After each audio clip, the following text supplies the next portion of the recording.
اب وہ مجھ سے 1 کروڑ روپیہ مانگتے ہیں کہ 1 کروڑ دے دو پاکستانی تو تمہیں چھوڑ دیں گے. تو اگر آپ کوئی میری ہیلپ کر سکتے ہیں تو آپ میری مدد کریں. میں نے کہا اچھا انشاءاللہ تم پہلے مجھے اپنے وہ پتہ بتاؤ لاہور اپنی فیملی کا، تو پہلے میں ان کی تو کفالت شروع کروں، پھر تمہارے لیے تو بہت بڑا پیسہ ہے. تو پھر اللہ کے فضل سے فاؤنڈیشن تو آپ نے ابھی بنائی ہے، آپ ماشاءاللہ اتنے سالوں سے یہ کام کر رہے ہیں، کیسے مینیج کرتے ہیں؟ یہ فاؤنڈیشن طارق جمیل فاؤنڈیشن تھی اکیلا. 14 میں ہماری تشکیل ہوئی تھی ترکی اور انگلینڈ. تو ہم گئے ہوئے تھے ترکی کے بارڈر پر، تو ابن تیمیہ رحمۃ اللہ علیہ جس جگہ پیدا ہوئے وہ جگہ دیکھنے ہم چلے گئے. ٹھیک ہے. کھڑے تھے تو مجھے کال آئی کہ جی میں تمی انڈونیشیا جیل سے بول رہا ہوں. مجھے نہیں سمجھ آئی کہ اس نے میرا نمبر کیسے اور کہاں سے حاصل کیا. وہ تھا یہ ڈرگ بیچتا تھا، آئس بیچتا تھا پاکستان میں. جی. انڈونیشیا کسی کام گیا تھا، وہاں نشہ بیچنے نہیں گیا تھا. ٹھیک ہے. تو وہاں پولیس والوں نے اسے پکڑ کے جیل میں ڈال دیا. جیل میں اس کو میرے بیان ملے سننے کو. وہاں جتنے اردو بولنے والے تھے وہ سب میرا بیان سنتے تھے، تو وہ بھی سنتا تھا.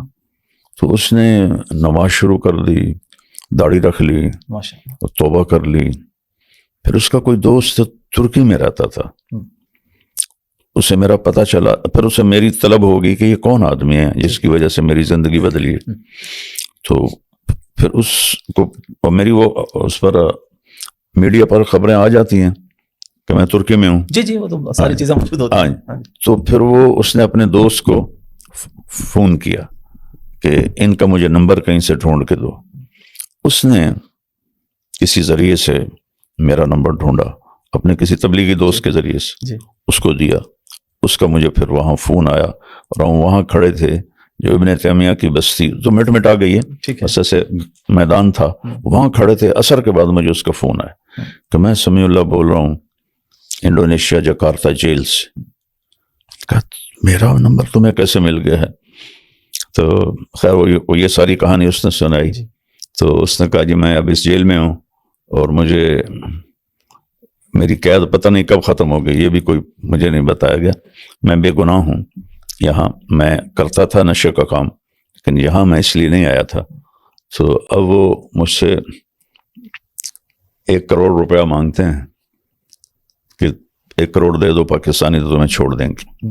تو اگر آپ کوئی میری ہیلپ کر سکتے ہیں تو آپ میری مدد کریں. میں نے کہا اچھا انشاءاللہ تم پہلے مجھے اپنے وہ پتہ بتاؤ لاہور اپنی فیملی کا، تو پہلے میں ان کی تو کفالت شروع کروں، پھر تمہارے لیے تو بہت بڑا پیسہ ہے.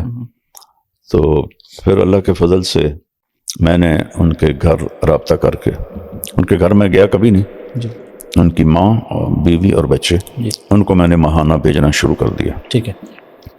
اور یہ سلسلہ کچھ 4 سال تک چلا. ٹھیک ہے. اس 4 سال میں نے اس کے لیے پیسے کا انتظام کیا اور اس کو پیسے بھجوائے. تو پھر وہ وہاں سے چھوٹ کے آیا تو پھر سیدھا میرے پاس آیا.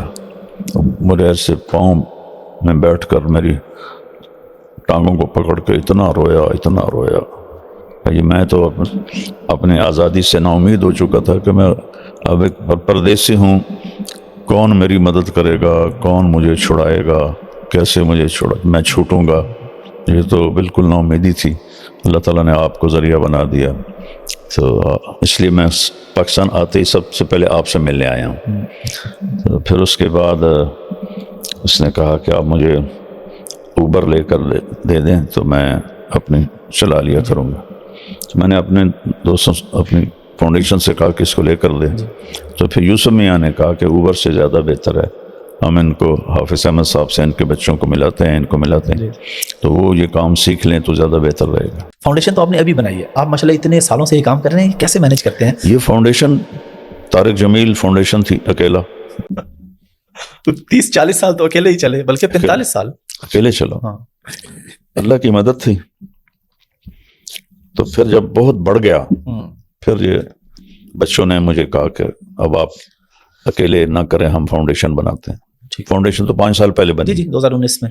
اس سے پہلے میں اللہ کے فضل سے یعنی ہر مہینے میرا ایک مینیجر میں نے رکھا ہوا تھا، ٹھیک ہے. تو میں اس سے کہتا تھا کہ جو بھی ضرورت مند آئے، کچھ کے کئیوں کے تو ماہانہ لگے ہوئے ہیں، ٹھیک ہے. تو تم دیتے رہو، لکھتے رہو. ہر 2 ہفتے بعد 13-14 لاکھ میں دیتا تھا اپنے، ہر 2 ہفتے بعد، مہینے میں 25-30 لاکھ. جن لوگوں کو میں نے دیکھا بھی نہیں اور وہ امداد لے کے چلے گئے، خالی کاپی پر نام لکھے ہوتے تھے، اینو اتنا دیتا ہے، اینو اتنا دیتا ہے، اینو اتنا دیتا ہے، میں چیک بنا کے ان کو دے دیتا تھا.